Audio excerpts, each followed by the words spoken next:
Welcome back. Really glad you're here. Once again, I've got a full inbox and some of these emails are genuinely insane. So let's not waste any more time. The first email is called "He Threw It All Away." I've been married for 6 years. My husband and I met when I was 23, and for a long time things were genuinely good. Not perfect, but good in the way that felt real. The kind of good where you actually like the person sitting across from you at dinner. About 8 months ago, something shifted in him. He started making small comments about the way I dressed. Nothing enormous at first, just little things. "That shirt looks cheap. Why do you always wear that colour? I don't know why you bought that, it doesn't flatter you." I brushed most of it off because he'd never been like that before, and I figured it was stress from work bleeding into places it didn't belong. Then, 4 weeks ago, I came home from visiting my sister for the weekend. I walked into our bedroom and opened my closet, and it was empty. Not messy, not reorganised. Empty. Every single item of clothing I owned was gone. My dresses, my jeans, my coats, the boots I'd had for 5 years that I loved more than most people. Gone. I stood there for a long time before I could even form a sentence. He was in the living room watching television like it was a normal Saturday. I walked in and asked him what happened to my clothes. He looked up and said very calmly that he'd donated them, all of them, because he was tired of being embarrassed when we went out together. I want to be clear about how he said it. Not apologetically, not nervously, calmly, like he'd done something reasonable. Like throwing away every item of clothing another adult owns without asking is just a normal thing a person does to their spouse.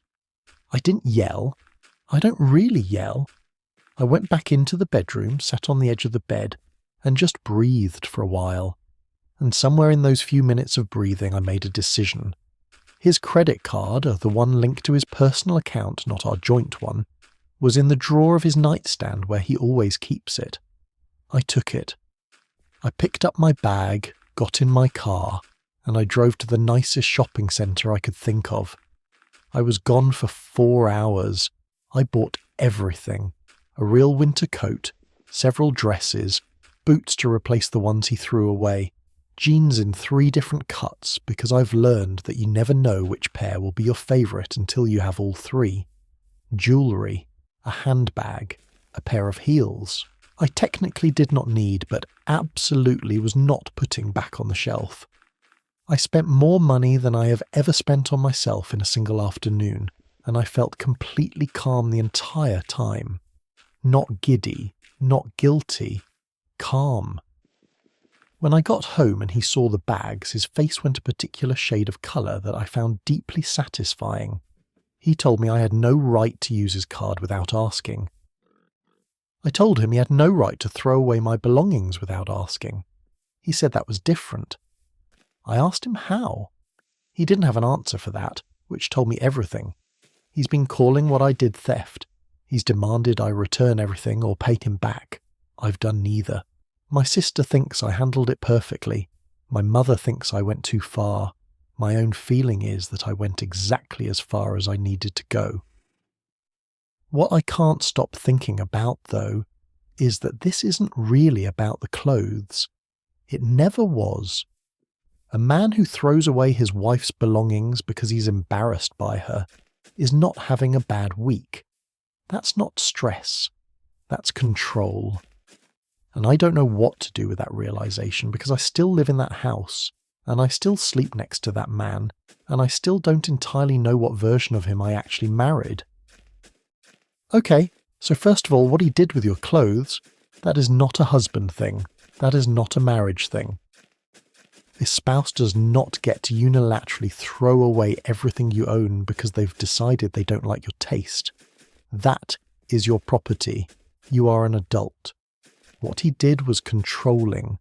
It was disrespectful. And honestly, it was a little bit frightening in terms of what it reveals about how he sees your autonomy in that relationship. Now, the credit card.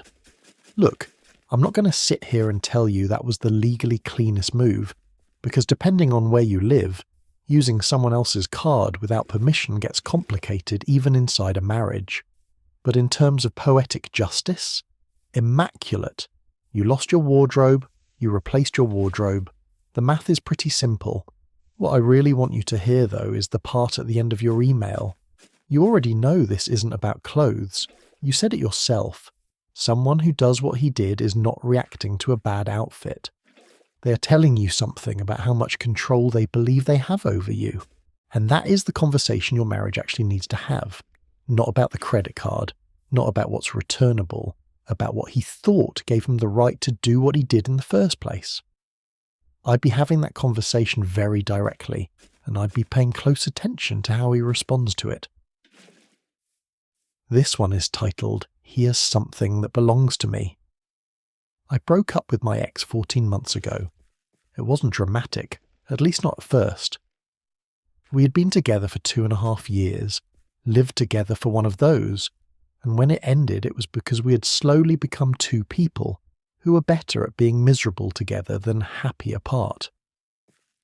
I moved out over a weekend, took what I could carry, and told myself the hard part was over. It wasn't over. About 3 months after the breakup, I needed my birth certificate. I was applying for a new job that required identity verification, and I went through every folder, every drawer, every box I had packed and moved with me. It wasn't there. I sat with that for a moment, and then I remembered. I'd given it to him during our 2nd year together when we were looking into booking an international trip, and I needed him to hold on to some documents, because I had no space in my bag. He was supposed to give it back. He never did, and I never thought to ask because we were still together and it didn't feel urgent. I texted him and asked for it back. He read the message. He didn't reply. I texted again 2 days later. He replied that one with a single word. Okay. Nothing else. No offer to drop it off. No suggestion of when. No acknowledgement that I actually needed it. Just okay. Floating there like punctuation at the end of a sentence he never finished. 2 weeks passed. I called him. He let it ring out. I called again. He picked up that time and told me he'd been busy, that he'd get to it, that I needed to stop making such a big deal out of something so small. I told him it wasn't small, that I needed it for work, that it was my legal document and he had no reason to keep it. He said he wasn't keeping it, he just hadn't gotten around to returning it. Then he hung up. That was 5 months ago. Since then, I have asked 11 more times across phone calls, texts, and one conversation through a mutual friend who offered to act as a go-between. Each time there is a new excuse. He can't find it. He's been travelling. He left it at his mother's place and hasn't been over there yet. He'll drop it off next week. Next week comes and nothing arrives and the whole cycle starts again. What I know, and what I think he knows I know, is that this is not about being disorganised. This is deliberate. He is holding on to the one thing that gives him a reason to still exist in my life. And every time I ask for it, he gets to feel like he still has something over me. That realisation made me angrier than the actual inconvenience of not having it. I've been using a certified copy in the meantime which works for most things, but not for everything. Getting a replacement original is possible, but it takes time and cost money that I shouldn't have to spend on a problem that shouldn't exist. Last week, my friend told me he'd said something to her about being willing to return it if I met him for coffee first. Just coffee, he said, to talk. I haven't responded to that. I don't want coffee. I don't want to talk. I want my birth certificate back because it is mine. And I'm tired of a man I left over a year ago still finding ways to take up space in my life. But I also don't know what my options are here, and I'm asking because I genuinely don't know whether to push harder, go through official channels, or walk into that coffee meeting just to get what's mine and leave. Right, so the coffee meeting is a manipulation tactic, and I think you already know that. He is not offering coffee because he misses the conversation. He is offering coffee because it puts him back in a position where you need something from him, and he gets to decide whether you receive it. That is not a negotiation, that is leverage, and I would be very careful about walking into that room. Here is what I want you to know, because it sounds like you're not fully aware of this. A birth certificate is a government-issued document, and withholding it from the person it belongs to is not a grey area legally in most places. You can contact your local Vital Records office, or the equivalent in your country, and request a certified replacement original. Yes, it costs money, and yes, it takes time, but once you have that document in your hand, he has nothing. The thing he's been holding over you becomes worthless. He loses his leverage completely without you ever having to sit across from him over a cup of coffee. I would go that route, get the replacement, send him one final message letting him know you no longer need it returned, and then stop reaching out entirely. Watch how quickly the power drains out of the situation the moment you stop needing something from him. The fact that he's been doing this for over a year tells you exactly what kind of person he is. You were right to leave. Finish leaving. Up next, the man next door. I moved into my apartment on the 1st of March. It's a ground floor unit in a building with 12 others, which I knew going in had some trade-offs. But the price was right, and the neighbourhood felt safe when I walked through it during the day. My neighbour across the hall moved in 3 weeks before I did. I know this because the building manager mentioned it when I was signing my lease, the way building managers sometimes fill silence with small facts that feel harmless at the time.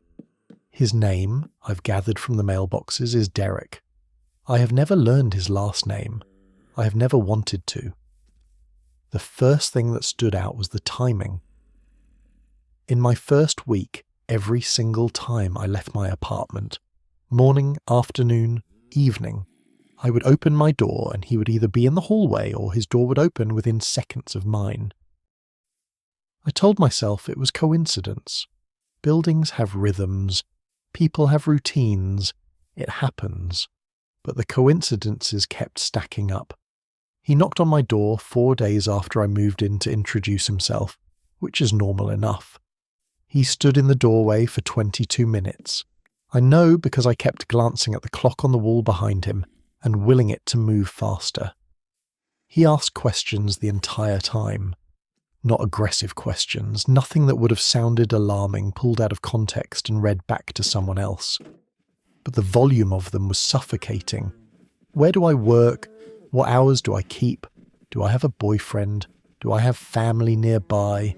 Do I usually cook at home or order in? Do I go to the gym, and if so, which one? I answered vaguely, and he kept asking. I said I had something on the stove, and he said that was fine, he wouldn't be long, and then stayed for another 8 minutes. After that, things got smaller but didn't stop. I started noticing that he always seemed to know when I was home. He would knock on days I hadn't left, never on days I'd gone out for a few hours. My letterbox would be open when I got home, in a way that felt different from how I'd left it, though I couldn't prove it. Once I came home late, after 11, and as I turned my key in the lock, I heard his door open behind me. I turned around and he was just standing there in his doorway. No reason given. He said hi. I said hi. I went inside and locked the door and stood in my hallway for a moment with my heart going faster than it should have been. I told my friend about it over the phone, and she said it sounded uncomfortable but probably nothing. I told my sister, and she said to trust my gut. I have been trying to figure out which one of them is right. Last week he slid a piece of paper under my door. It was a handwritten note that said he'd noticed I seemed stressed lately and wanted me to know his door was always open if I needed someone to talk to. He had signed it with his first name and his phone number. I haven't knocked on his door. I haven't texted the number. I don't feel safe throwing the note away because it feels like the kind of thing you should keep. I don't feel safe leaving it on my counter because seeing it bothers me. I folded it and put it in a drawer and then thought about it for most of that evening. Nothing he has done is something I could walk into a police station and describe as a crime. Nothing he has done has crossed a line that I could point to clearly and say, here, this is the moment. But something is wrong. I feel it every time I hear a movement in the hallway and hold still until I can confirm he's gone back inside. I feel it when I double-check my lock before I sleep. I feel it in the way I've started mapping the exits of a building I've only lived in for 2 months. I don't know what to do. I want to say something clearly before anything else. You're not overreacting. The feeling you're describing, that specific, persistent unease that doesn't come from one single moment, but from the accumulation of many small ones, that feeling exists for a reason. Your instincts are not noise, they are information. You're right that nothing he has done individually would hold up as a reportable incident. But what you're describing as a pattern is exactly the kind of thing that matters, and you don't need to wait for something terrible to happen before you start protecting yourself. Here is what I would do. First, start writing everything down. Dates, times, what happened, what was said. Even if it feels small, especially if it feels small.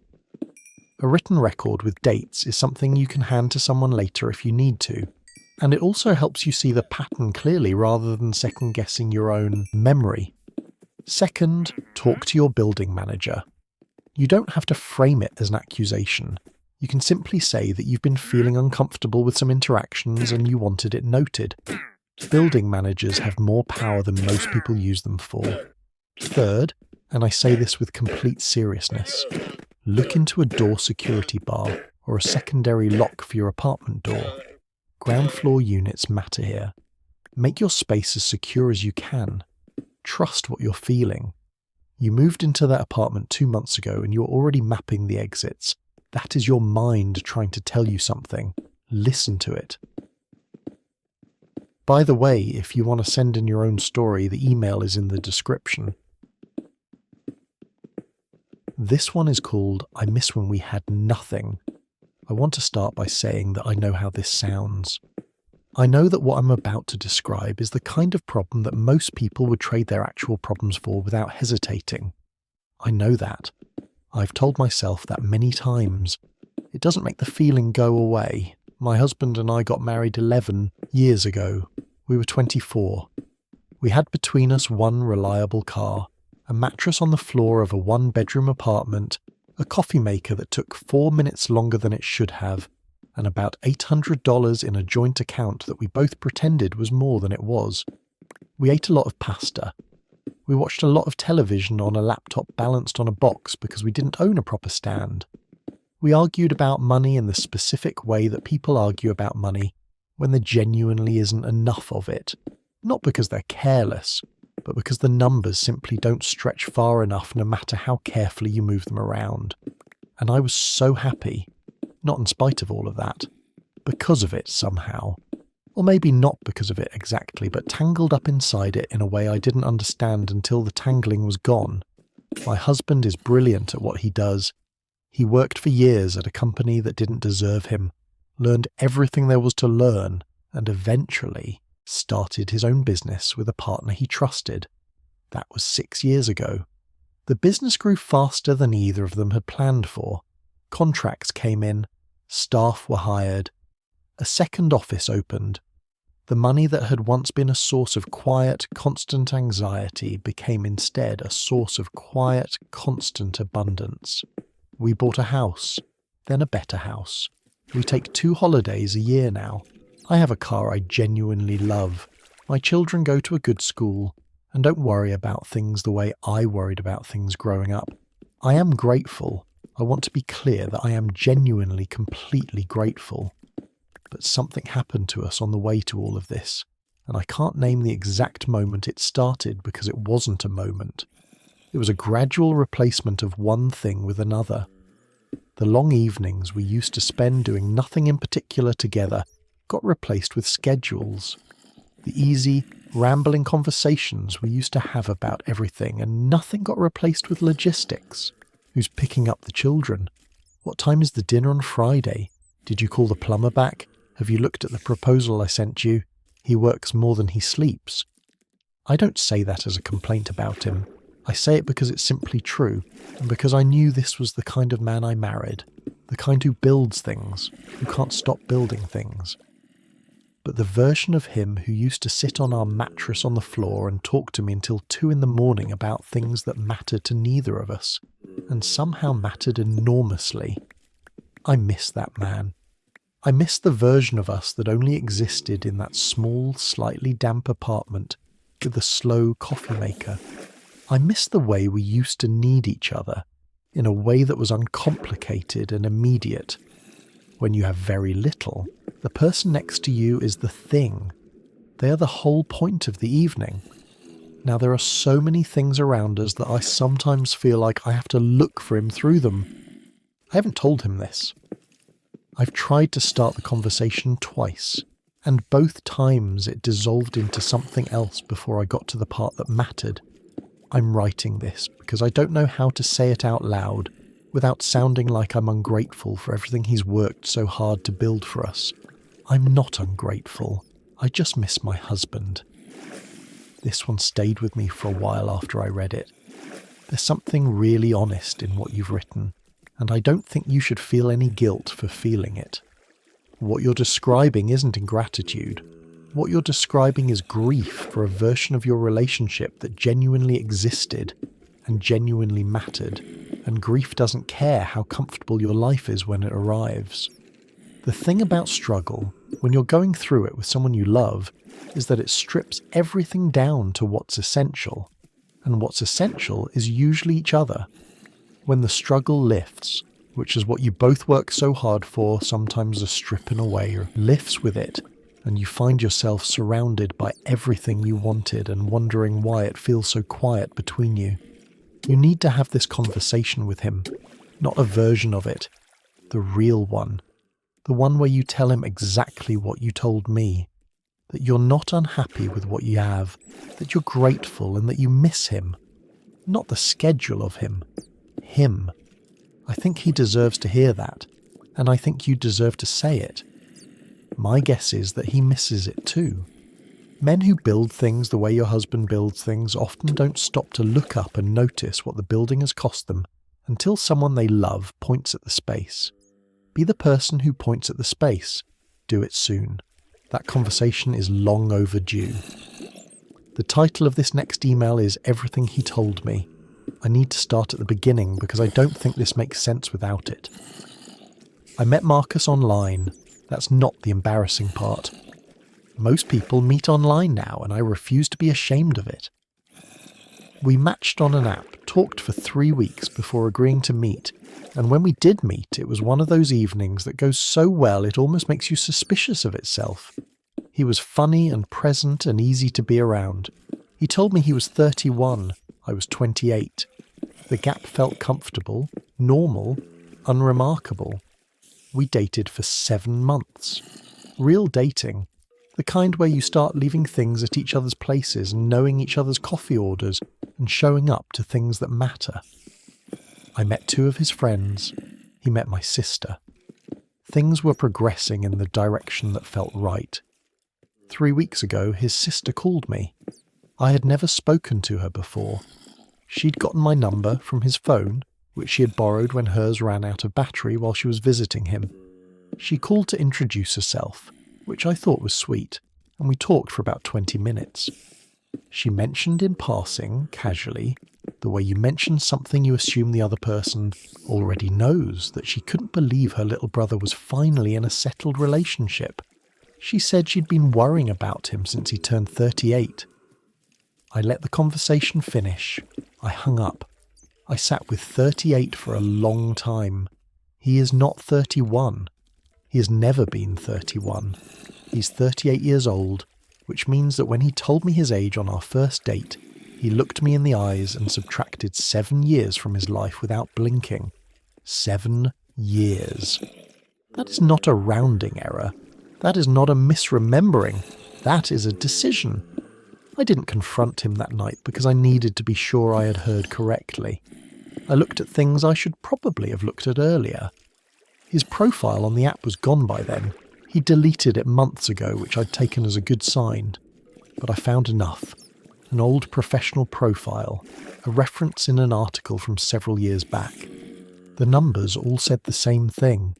38. When I asked him about it, he went quiet for a moment and then said that he'd lied because he was worried I wouldn't give him a chance if I knew the real gap. He said the number didn't matter, that what we had was real, that surely I could see past something so small. He said he'd been planning to tell me when the time was right. I asked him when he thought the right time would have been. He didn't have an answer for that. I haven't broken up with him yet. I don't know why exactly, except that 7 months of something real doesn't dissolve overnight just because you find out it was built on a lie. But I also can't stop thinking about what it means that he looked at me on that first date and made a calculated decision to deceive me. Not nervously, not impulsively, calculatedly. If he lied about that, I keep wondering what I don't know yet. And I hate that I'm wondering that about someone I thought I knew. 7 years is not a small thing, and I want to push back on the framing he used when he said it was. Didn't say he was 32 when he was 31. He didn't round down or forget. He constructed a version of himself that he thought you'd be more likely to accept, and he presented it to you as fact. That is deception with intent, and it matters. I understand that 7 months of real feelings don't disappear when you learn something like this. The feelings are real. The time was real. None of that becomes retroactively false. But what you're sitting with now is a legitimate question about the foundation, and you're allowed to take that seriously. The thing he said about telling you when the time was right is the part I'd keep coming back to. 7 months in, the time was never right. Not once. That tells you something about how he weighs your right to accurate information against his own comfort. And that pattern, the prioritizing of his comfort over your right to know, is worth paying attention to going forward. You don't have to make a decision tonight, but I'd encourage you to ask yourself honestly, not about the age, but about the choice. Can you be with someone who made that choice before you even knew his name? This email is titled, I Can't Keep Proving Something That Isn't True. I love my girlfriend. I want to say that first because I don't want this to read as an attack on her, and I'm aware that by the end of what I'm about to describe it might sound like one. We've been together for 1 year and 8 months. She's warm and funny and perceptive about people in a way that I genuinely admire. In the early months, things were easy, not effortless in a naive way. We had disagreements, we navigated things, we did the actual work of learning each other. But the foundation felt solid. Then, around month 5, something changed. It started with my phone. She asked to look through it once, said she'd had a bad dream and just needed reassurance. I said yes because I had nothing to hide, and because I thought that one look would close the loop and we'd move on. It didn't close anything. It opened something that hasn't shut since. Now, on average, she checks my phone twice a week. She has access to my location at all times through an app we both downloaded, which I agreed to, again, because I thought transparency would help. It hasn't helped. She cross-references my location with what I've told her about my whereabouts and asks follow-up questions if anything seems inconsistent, even slightly. Last month I told her I was having lunch near the office, and I walked 2 blocks further than usual to go to a place my colleague recommended. She asked me why my location showed me further east than I'd said. I explained. She nodded. 2 days later she brought it up again. I have never cheated on her. I have never come close to cheating on her. I have not, to the best of my knowledge, given her any concrete reason to believe I would. What I've learned from 18 months of this is that reason doesn't really factor in. The checking isn't a response to evidence. It is its own engine, running on something that exists inside her, and that I don't have the ability to fix regardless of how much access I give her, or how many times I explain where I was and why. 3 weeks ago she went through my email. She didn't tell me she'd done it. I found out because she asked me about a message I'd received from a female colleague who was thanking me for covering a shift for her. The email was professional, brief, and entirely unremarkable. My girlfriend had been sitting with it for 4 days before she said anything, and when she finally did, she had constructed an interpretation of it that bore almost no resemblance to what it actually was. I was patient. I explained. I showed her the context. She said she believed me and then cried for an hour. I stayed up with her until she felt better, which I would always do, because I love her. But when she fell asleep, I sat on the edge of the bed and felt something I hadn't expected to feel. Not anger. Exhaustion. A deep, settling exhaustion that I recognised as the kind that doesn't come from a single bad night, but from a year and a half of the same bad night in different configurations. I don't know how to help her. I've suggested therapy gently, and she said she'll think about it. I don't want to leave her because I genuinely love her, and I believe that this comes from pain she experienced before me, and not from who she is at her core.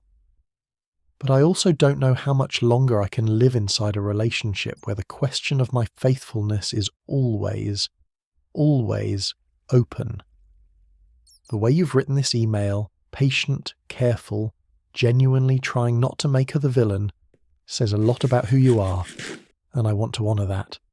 But I also want to be honest with you because I think you need someone to be. What you're describing is not a quirk or an insecurity that's going to fade on its own with enough reassurance. You've been providing reassurance consistently for a year and a half, and it has not reduced the checking. That's important information. When reassurance stops working, it usually means the problem isn't actually about what the person is afraid of finding.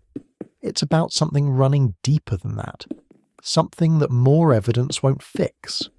This needs professional support, not as a criticism of her, but as a genuine acknowledgement that what she's carrying is too heavy to be managed through phone checks and location tracking.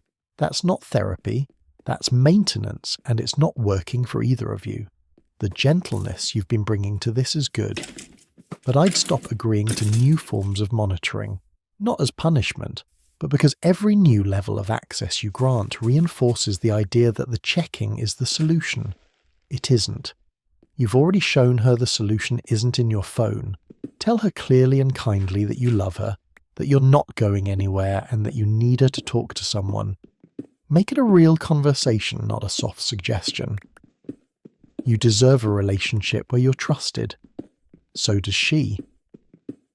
This one is titled, What Do I Do With What I Know? I have known my best friend Cara for 9 years. We met in our first year of university, bonded over being equally terrible at the same module, and have been close ever since in that specific way where you stop needing a reason to call each other. She is one of the most genuinely good people I know, which is part of why I'm having such a hard time with what I found out 4 months ago. Cara is sleeping with a married man. His name doesn't matter. What matters is that he is 41 years old, has been married for 12 years, and has 2 children aged 8 and 5. I know all of this because Cara told me herself, which I think she did because she needed to tell someone, and I was the person she trusted most. I'm not sure she anticipated how I would receive it. She met him through work. He's a client, or was, before things became something else. She told me it started gradually the way she described it. Lunches that ran long, conversations that went somewhere they weren't supposed to. A line crossed once and then crossed again until the line itself disappeared. She said she didn't plan it. I believe her that she didn't plan it. I'm not sure that changes very much. What I know about him, I know only through her. He tells her his marriage has been over in every meaningful sense for years. He tells her they stay together for the children. He tells her he has never felt this way before, that she is different, that he is working on finding the right moment to be honest with his wife. Cara is 32 years old and intelligent enough to know how those sentences sound. When I pointed that out, she said she knew, and that she believed him anyway, and that she'd rather not be lectured by me about it. I haven't lectured her since, but I haven't been able to stop thinking about it either. There is a woman I have never met who does not know that her marriage is not what she thinks it is. There are 2 children who are 8 and 5 and who have no idea that the version of their family they go to sleep trusting every night is built on something their father is actively dismantling. I don't know that woman. I will likely never meet her, but I think about her more than I thought I would. The part that keeps me up at night is this. Kara is my best friend and I love her. I also don't recognise the person who's able to look at those two children's ages and keep going anyway. Those two things are both true at the same time, and I don't know what to do with the space between them. She's happier than I've seen her in years, which somehow makes it worse. She talks about him the way you talk about someone you've genuinely fallen for. She's not casual about it. She's not treating it like a fling. She believes this is going somewhere, and I think that belief is the thing that frightens me most on her behalf. I haven't ended the friendship. I haven't told anyone else. I haven't contacted his wife, though the thought has crossed my mind more than once, and I've had to sit down and think carefully about whether that impulse comes from genuine concern or from something less clean than that. I'm still not entirely sure. What I am sure of is that I'm carrying something I didn't ask to carry, and every time I see Kara, it's there in the room with us, and she knows I haven't forgotten it even when we don't say it out loud. I don't know what the right thing to do is. I'm not even sure there is a single right thing. But I needed to say it somewhere, so I'm saying it here. I want to start by saying that the fact that you're wrestling with this so honestly says something real about your character. A lot of people would have filed this away and moved on. You haven't been able to, and I don't think that's a flaw. I think that's your conscience doing exactly what it's supposed to do. Kara is an adult. She made a choice, and she continues to make it every day. You're not responsible for that choice.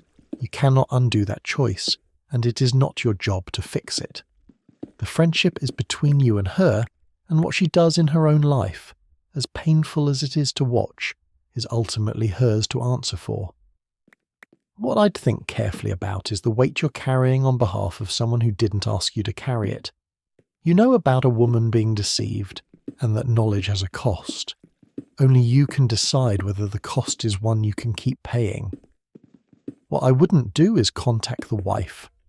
I know the thought has been there, and I understand the impulse, but that is a door that cannot be closed once it's open, and the fallout would land on everyone, including you. If something is going to blow up, let it blow up on its own timeline. What I would do is have one more honest conversation with Kara, not a lecture. Just tell her clearly that you love her, that you're worried about her, and that you don't think this ends the way she believes it will. Say it once, say it plainly, and then let her make her choices. You've done your part, the rest belongs to her. This next email is called Something is Wrong with Me. I'm going to try to write this as clearly as I can because I've been going back and forth for weeks about whether to tell anyone at all, and I've decided that writing it down to a stranger is somehow easier than saying it out loud to someone who knows my face. Something is wrong with me.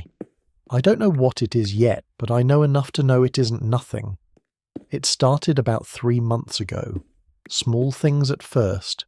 The kind of things you explain away easily because the explanations are right there and they're reasonable. I thought I saw someone standing at the end of the hallway one night when I got up for water. I turned on the light and there was no one there. I went back to bed. A week later, I heard my name, very clearly the way you hear it when someone in the next room calls for you. I was alone in my apartment. I checked every room. I stood in the kitchen for a while listening to the silence and then made myself go back to what I was doing. Then it started happening during the day. I was sitting at my desk at work 3 weeks ago and I saw a figure standing near the window in my peripheral vision. When I turned to look, it was gone. My colleague was sitting 2 desks away and hadn't noticed anything. I didn't say a word. I went to the bathroom and stood over the sink and looked at myself in the mirror for a long time, trying to identify what a person looks like when they're losing their mind, wondering if I was looking at her. Since then, it has happened 9 more times that I've counted. The figure is always peripheral, always gone the moment I focus on it. The sounds are occasional. my name once more, and twice a sound I can only describe as someone exhaling close to my ear when there is no one near me. Last week I was in the grocery store and I became suddenly and completely convinced that the man in the aisle ahead of me was watching me in a way that wasn't normal, that something about him was deeply wrong. And I left my basket and walked out of the store and sat in my car for 20 minutes before I could regulate enough to drive home. When I replayed the memory, he was just a man looking at a shelf. I haven't told my family. My mother worries easily and I don't want to frighten her before I know what I'm dealing with. I haven't told my friends because I don't know how to say it, and I'm afraid of the look I'd get in return. I'm 26 years old, and I'm otherwise healthy as far as I know, and I keep trying to find the version of this that is explainable and fine. But I've been doing a lot of reading, the kind of reading you do at 2 in the morning when you can't sleep, and some of what I've read has frightened me. I just needed to tell someone before I tell someone who knows me, if that makes any sense at all. I'm really glad you wrote this, and I want to respond to it carefully because it deserves that. First, I want to say something important. What you're experiencing is real. I'm not going to minimize it or explain it away, and I'm not going to speculate about what it means, because I'm not qualified to do that, and it wouldn't be fair to you if I tried. What I will say is that you were right to take it seriously. What I want you to hear most clearly is this. What you're describing, visual disturbances, auditory experiences, heightened feelings of threat that don't match the situation, these are things a doctor needs to know about, not a stranger on the internet. Not because something is definitively wrong in the way your 2 in the morning reading has probably been suggesting, but because there is a wide range of things, many of them very treatable, that can cause exactly what you're describing. Sleep disruption, certain vitamin deficiencies, anxiety disorders, migraine-related phenomena, and yes, other things too. But the only way to know is to talk to a professional who can actually assess you. I know you're protecting your mother from worrying. I know you're afraid of how your friends might look at you. But you've been carrying this alone for 3 months and it's getting heavier, not lighter. You deserve actual support. Please make an appointment this week. Tell your doctor exactly what you told me. You were brave enough to write it here. You can be brave enough to say it there too. This one is called 2 Years of Quiet. Her name was Priya, and we were best friends for 6 years. I use the past tense not because anything dramatic ended us, which is almost the hardest part of the whole thing. There was no single blow-up, no betrayal I could point to and say, there, that is the wound, that is where the bleeding started. What happened was quieter and in its own way more confusing than a clean break would have been. We drifted. And then, slowly and deliberately and mutually, I think, we let the drift become distance. And then the distance became 2 years of silence that I still don't entirely know how to account for. The last time I saw her in person was at a mutual friend's birthday. We were fine that evening, easy with each other the way you are with someone you have 6 years of history with, the shorthand still there even after months of reduced contact. We hugged when I left. She said we should get coffee soon. I said yes, definitely. Neither of us followed up. That was 2 years and 3 months ago. I've thought about her more times than I could count. Not always with longing, if I'm being honest. In the first year there was some residual hurt I had to work through. The specific hurt that comes not from being wronged, but from being let go of without ceremony. Like a book someone put down meaning to pick back up and never did.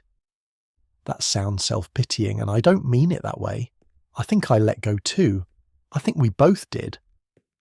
But it hurt anyway.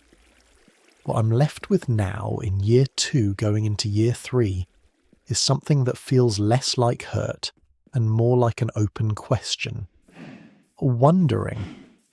She was one of those people who knew a particular version of me very well, the version I was between 20 and 26, and I don't have anyone else who knew that person the way she did. That's not a reason to rebuild a friendship, I know, but it's something. I've looked at her profile online a few times. Not in a way I'm ashamed of, just in the normal human way of wondering how someone is. She looks well. She has a new job, it seems, and what appears to be a relationship she posts about occasionally. She looks happy, which is genuinely good, and also somehow makes the reaching out feel more complicated rather than less. What stops me isn't fear of rejection exactly. It's something more like not knowing what I would even be reaching out for. To apologise for a drift that was mutual. To say I miss her without being able to explain what I miss exactly or what I'd want to happen next. To reopen something that she may have closed intentionally and be at peace with. I don't know if she thinks about this the way I think about it. I don't know if that coffee suggestion 2 years ago was genuine or just the thing you say at the end of an evening.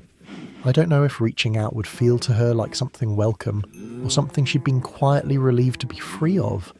I'm writing this because I've been going back and forth for months and I needed someone outside of the situation to help me think through it. The fact that there was no single defining moment, no clear reason, no villain in the story, I think that's actually what makes this harder, not easier. What you're describing is more like a room you walked out of gradually, and now aren't sure you're allowed back into. Here is my honest take. Reach out. Not with a long message, not with an explanation or an apology for the drift, not with any pressure attached to it. Just something simple. Tell her you've been thinking about her, that you hope she's doing well, and that you'd love to catch up if she's ever open to it. Leave it entirely in her court. No expectation, no agenda, just a door left open. The worst that happens is she doesn't respond, or responds politely without following through, and you're exactly where you are right now. The best that happens is she was sitting with the same open question, and your message gives her permission to say yes to something she wanted anyway. You said you don't know what you'd be reaching out for. I'd push back on that gently. You miss her. You miss being known by someone who knew you then. That is a completely human thing to reach toward, and you don't need a more complicated reason than that. Send the message. Keep it light. See what comes back. This one is titled The Word He Used. I came out to my dad on a Tuesday evening in November. I'd been planning it for 3 months, which sounds like a long time until you understand that I had been planning it in various forms for considerably longer than that, running the conversation in my head while I was falling asleep, rehearsing which words to use, imagining every version of how he might respond and trying to prepare myself for each one. I thought I had prepared for the worst. I hadn't, because the worst turned out to be something I hadn't fully allowed myself to imagine. I told him I was gay. I said it clearly. I decided beforehand that I would not soften it or approach it sideways or bury it in qualifications, that I would just say the thing plainly and let it land. So that's what I did. I sat across from him at the kitchen table and I said it. He looked at me for a long moment, and then he said that I was disgusting.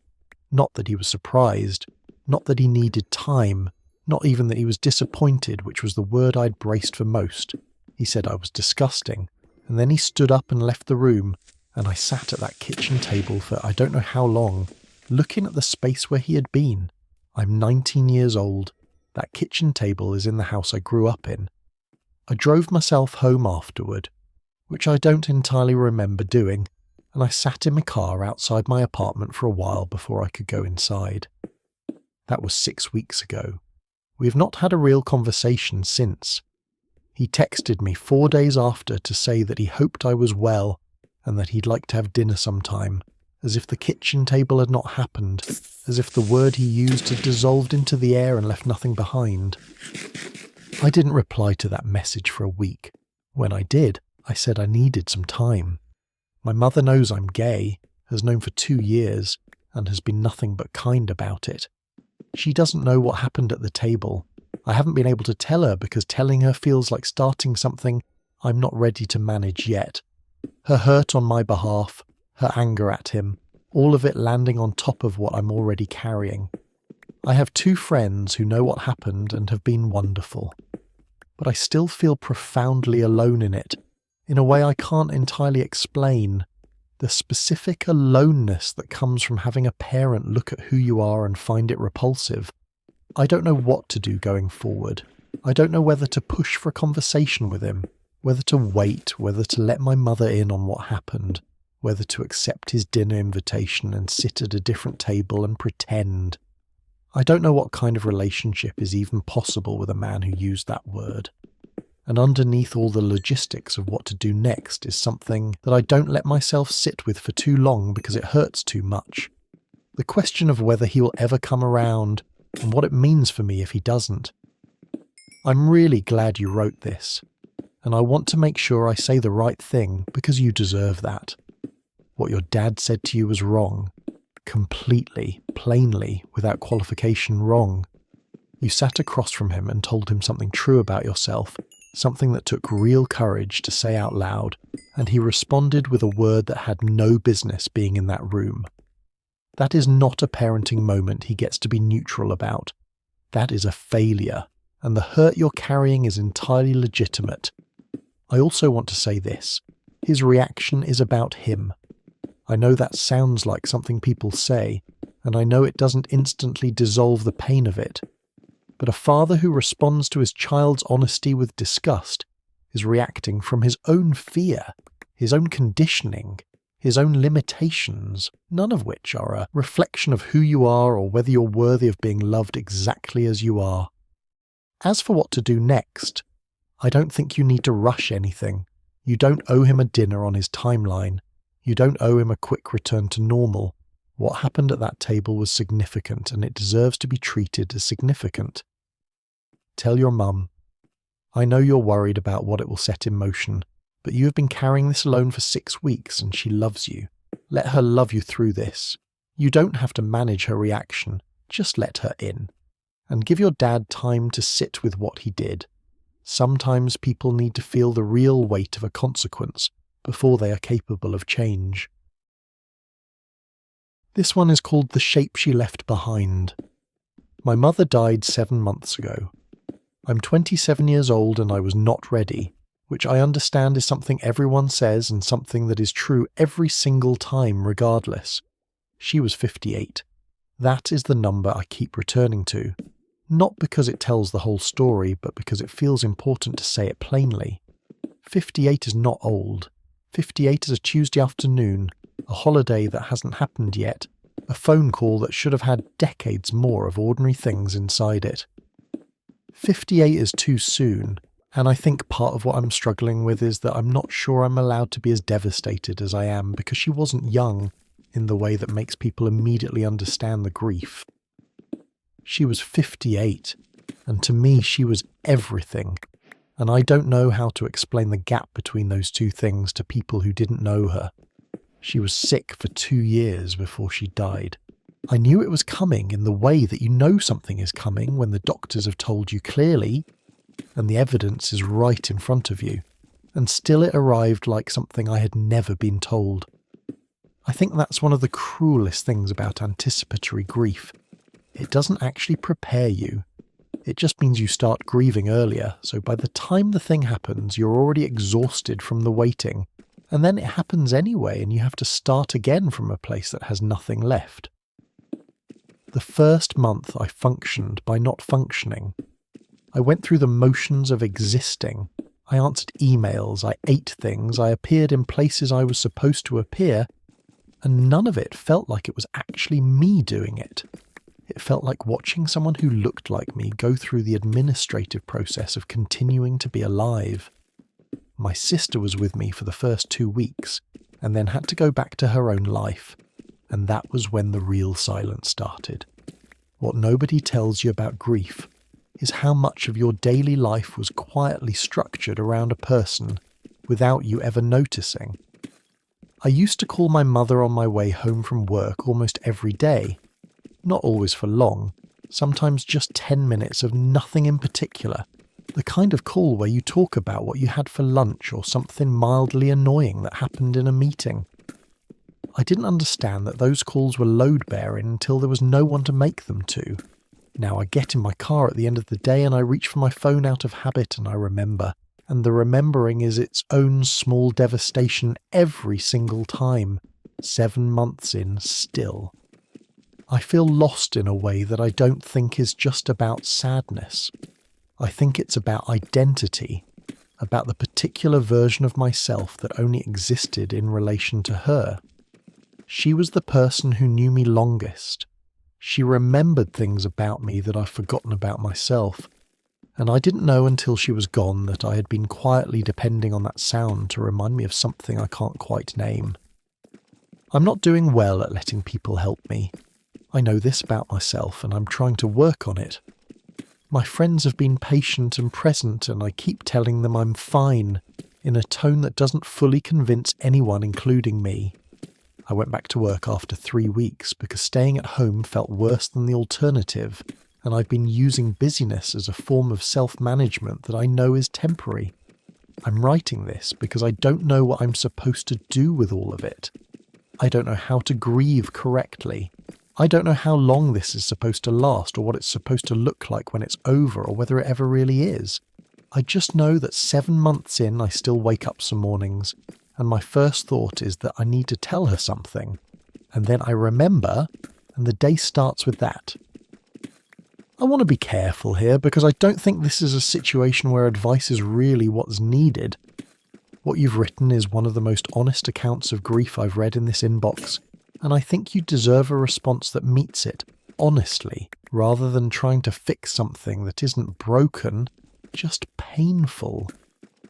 You're not grieving incorrectly. There is no correctly. 7 months is nothing when it comes to losing your mother at 27. The people who love you and are waiting for you to be fine are doing so because they love you and it's hard to watch. But you don't owe anyone a timeline. The thing you said about those phone calls being load-bearing without you knowing, that is one of the truest things I've read about loss. Grief has a way of showing you the architecture of a relationship only after it's no longer there to hold you up. And you're right that it isn't only sadness, it's disorientation.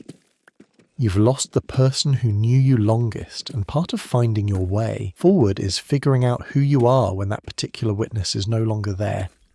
That takes time, more time than the world typically allows for. Let people in. I know you said you're not good at it, and I'm not going to pretend that's an easy thing to change. But the friends who are still showing up 7 months later are showing up because they want to. Let them. You don't have to be fine. You just have to let someone sit with you while you're not. And if you haven't already spoken to a grief counsellor, I gently encourage it. Not because anything is wrong with you, but because what you're carrying is heavy and you deserve somewhere specific to put it down. She sounds like she was remarkable. I'm so sorry she's gone. This one is titled The Letter That Changed Everything. I need to write this down because it has been 5 days and I still haven't been able to say all of it out loud to anyone without stopping in the middle and not being able to finish. My fiancé and I have been together for 3 years. We got engaged 8 months ago on a trip we'd been planning for almost a year, in a city we had both always wanted to see, in circumstances that felt at the time like the clearest possible confirmation that I had ended up exactly where I was supposed to be. I said yes without hesitating. I meant it completely. 5 days ago, a letter arrived at our apartment addressed to him. I wasn't going to open it. I don't open his mail as a rule. But he was at work, and it was a legal envelope, the kind with a formal return address, and something about it made me text him to let him know it had arrived. He replied saying to go ahead and open it, and let him know what it was. It was a court order, a paternity court order, requesting that he submit to a DNA test in relation to a 4-month-old baby. I read it 3 times. I sat down on the floor of our hallway, which is not something I have ever done before, and I read it a 3rd time to make sure I was reading it correctly. The baby is 4 months old. 4 months. Which means, if he is the father, that child was conceived 13 months ago, which is 7 months before we got engaged, which is right in the middle of our relationship. I called him. My hands were doing something I couldn't control while I waited for him to pick up. He answered on the 3rd ring, sounding normal, and I told him what the letter said. The The silence that followed was the longest of my life. He didn't say it wasn't true. He didn't immediately say there must be a mistake or that he had no idea what this was about, which is what I was waiting for, which is what I needed him to say. He said he could explain. He said he needed to come home. He said, please don't do anything. He just needed to come home and talk to me. I sat on the floor of that hallway for 40 minutes until he walked through the door. What he told me was this. There was a woman. It happened during a period when things between us had been difficult. We had been going through a rough few months that I remember clearly and had believed we'd come through together. He said it happened twice. He said he ended it and had not spoken to her since. He said he didn't know about the baby. He said he was sorry in a voice that I had never heard from him before and hoped to never hear again. I listened to all of it. I stayed in the room. I didn't raise my voice, which surprised me about myself. Then I asked him to leave for the night. He's been staying with his brother. We have texted brief and practical things, nothing that touches what actually happened. My best friend knows. My sister knows. Neither of them knows what to say, which I respect because I don't know either. What I keep getting stuck on is the timing. Not even the betrayal itself, as enormous as that is, but the fact that 2 months after this happened, he got down on one knee in a city we'd planned to visit together and asked me to marry him. He looked at me and proposed knowing what he knew. I keep turning that over, and I can't find a way to hold it that doesn't break something. I don't know if I should end the engagement. I don't know if I'm capable of coming back from this. I don't know if I want to try, or if wanting to try would make me someone I don't recognise, or if not trying would mean giving up something that was real for 3 years. I don't know anything right now except that there is a 4-month-old baby who may or may not share DNA with the man I agreed to marry, and that either answer changes my life in a different way. I've been sitting with this one, and I want to be straightforward with you because I think that's what this moment calls for. What he did is a serious betrayal. Not just the act itself, but the specific architecture of what followed. He knew. He knew when he planned that trip. He knew when he chose the moment. He knew when he got down on one knee and asked you to build a life with him, and he made a calculation that his knowing should stay his alone. That is not a lapse in judgment. That is a sustained, deliberate choice to deprive you of information that was entirely yours to have. I'm not going to tell you what to do with the relationship because I think that decision belongs entirely to you, and there is no wrong answer here. Some people are able to rebuild after something like this and do so genuinely. Others know immediately and with great clarity that they cannot. Both of those responses are valid, and neither of them says anything about your strength or your worth. What I will say is this: don't make the final decision this week. You are 5 days into one of the most destabilizing things a person can experience, and your nervous system is still in shock. Give yourself permission to not know yet. What I would do right now is find a therapist, someone just for you, not couples counselling yet. Just someone in your corner who can help you think through what you actually want, beneath all the noise of what just happened. You're going to need somewhere safe to work through this that isn't your best friend's sofa or a text thread.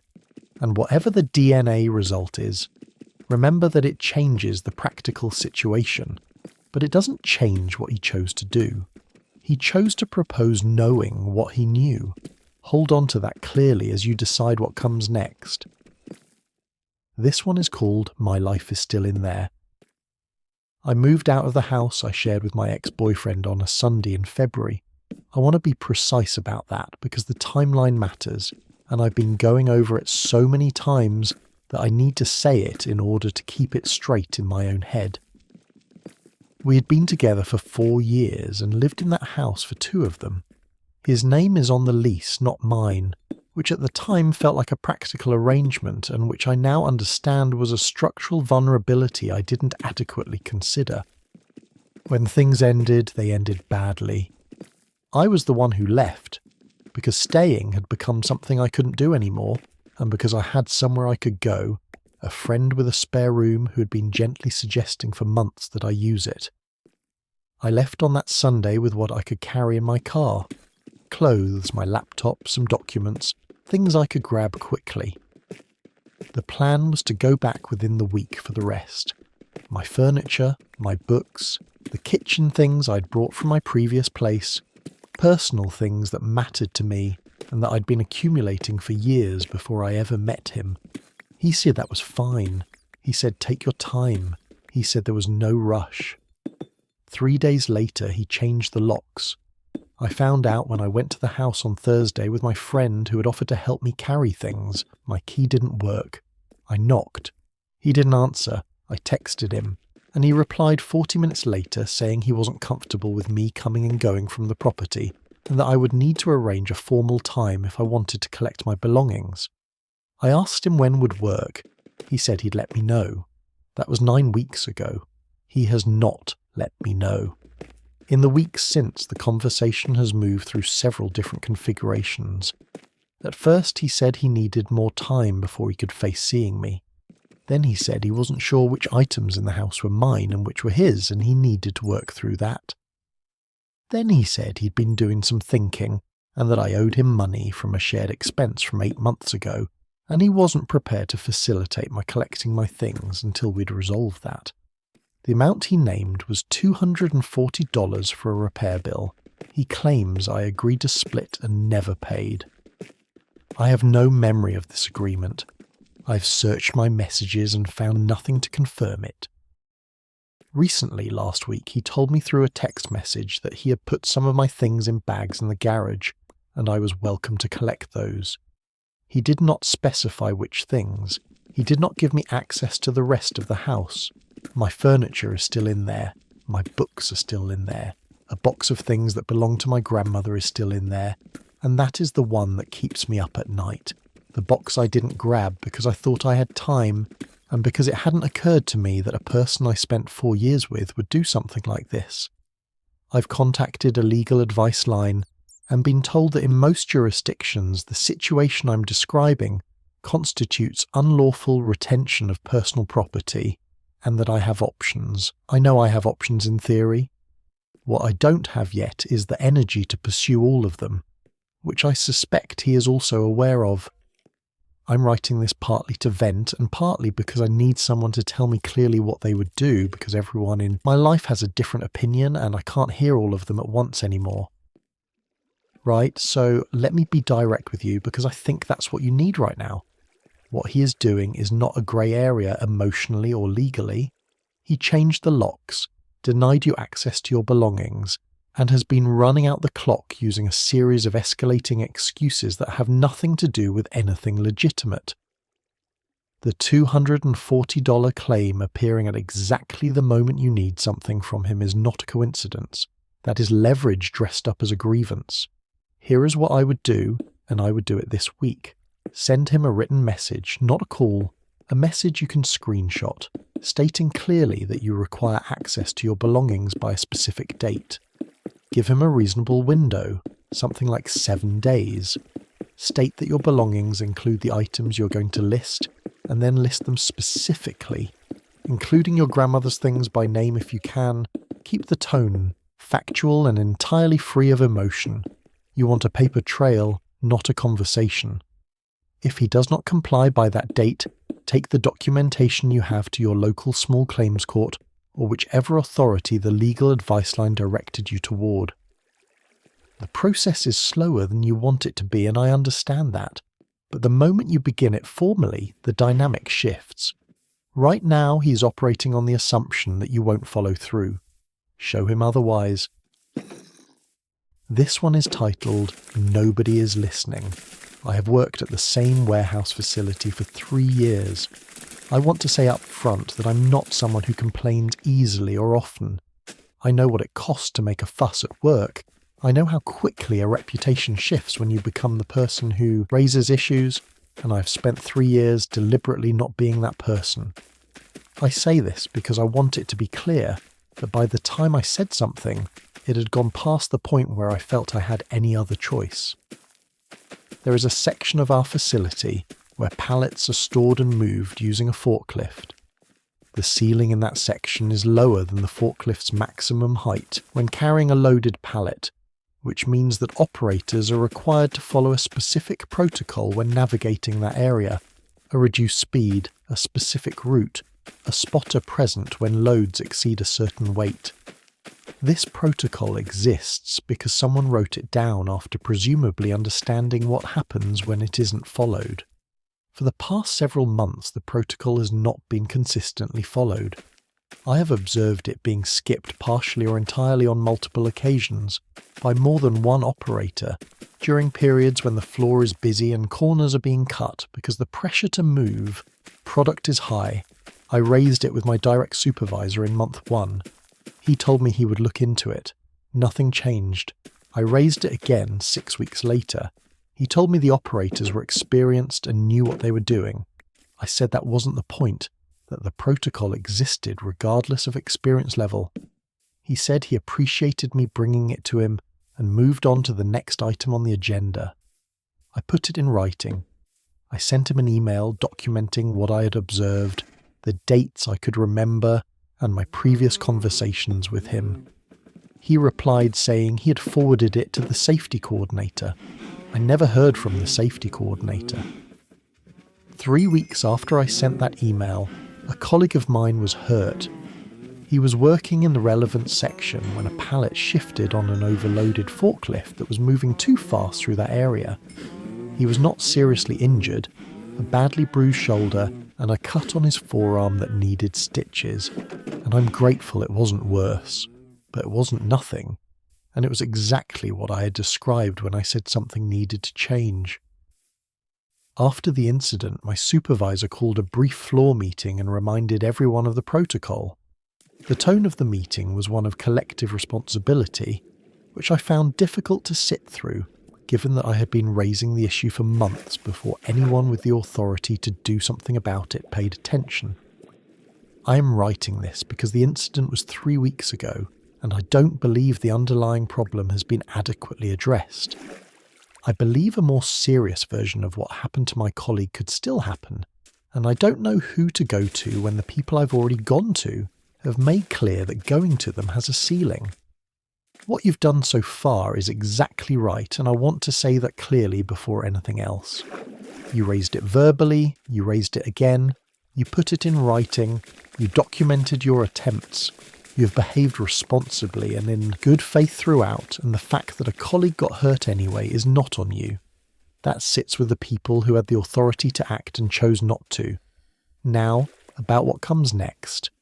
In most countries, workplace safety concerns that have been ignored internally can and should be escalated to an external authority.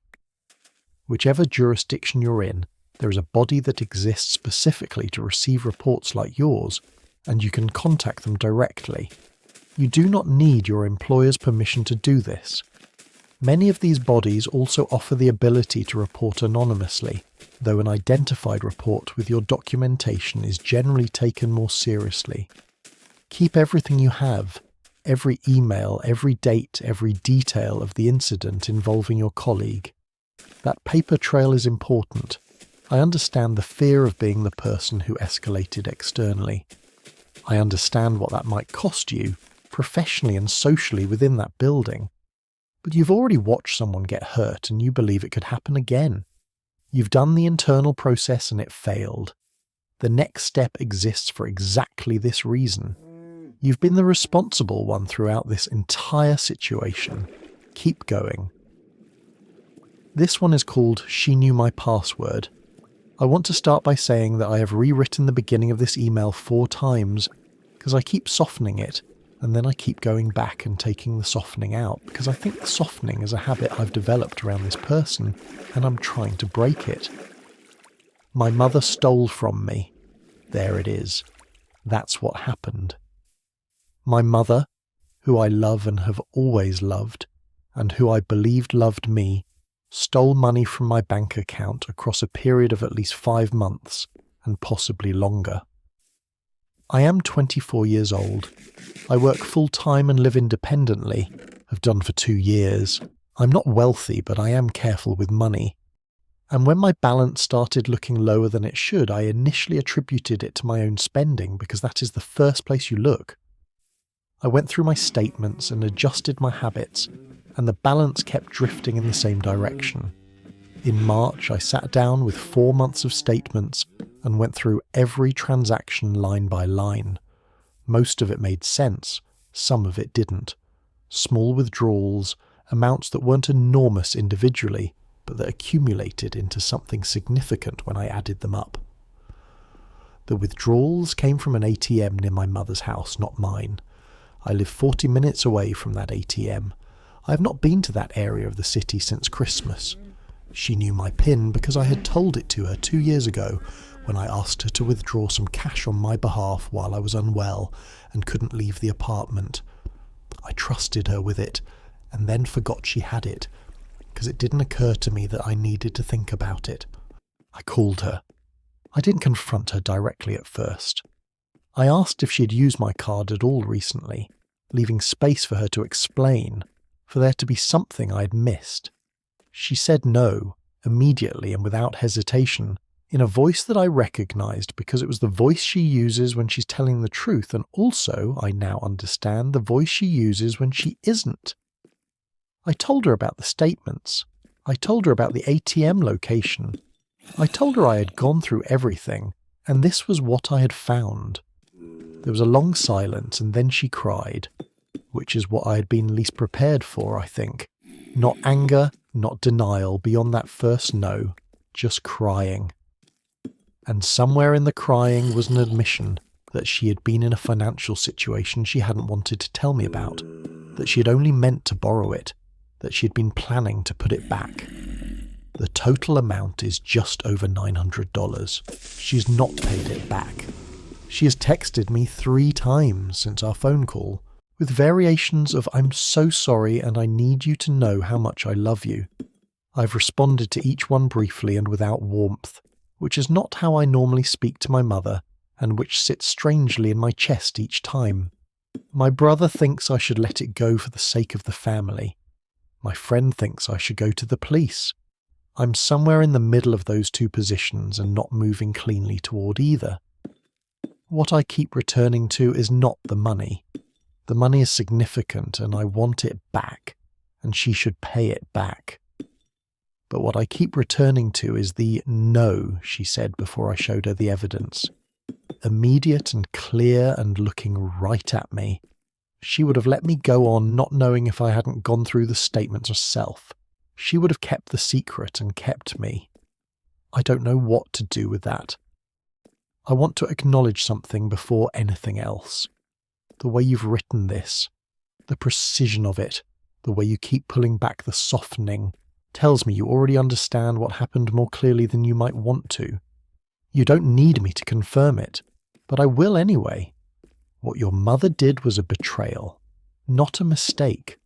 A sustained, repeated, deliberate act that she then looked you in the eyes and lied about. That deserves to be named clearly, which you've done, and it deserves to be taken seriously on the question of what to do. I don't think you need to go to the police right now, and I don't think you need to let it go either. Both of those options skip a step that I think matters, which is a direct conversation with her that goes beyond the phone call you've already had.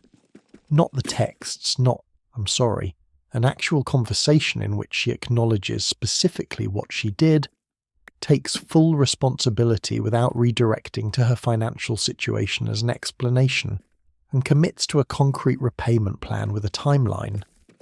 If she has that conversation genuinely and follows through on repayment, you have something to work with. It won't undo what happened, and it won't give you back the version of her that existed before you saw those statements, but it gives you a foundation if you want to try to rebuild something. If she avoids it, or meets it with more deflection, or the repayment doesn't materialize, then you have clearer information about what you're actually dealing with, and at that point your options, including the more formal ones, are still available to you. Change your PIN today if you haven't already, not as a punitive gesture, just as a necessary one. The brother who's asking you to let it go for the sake of the family is asking you to absorb a cost so that everyone else stays comfortable. You're allowed to decide that isn't your job. What happened to you matters. The fact that she's your mother doesn't change that. It just makes it harder, which is the cruelest part of all of this. And that's it for this video. Thank you for listening.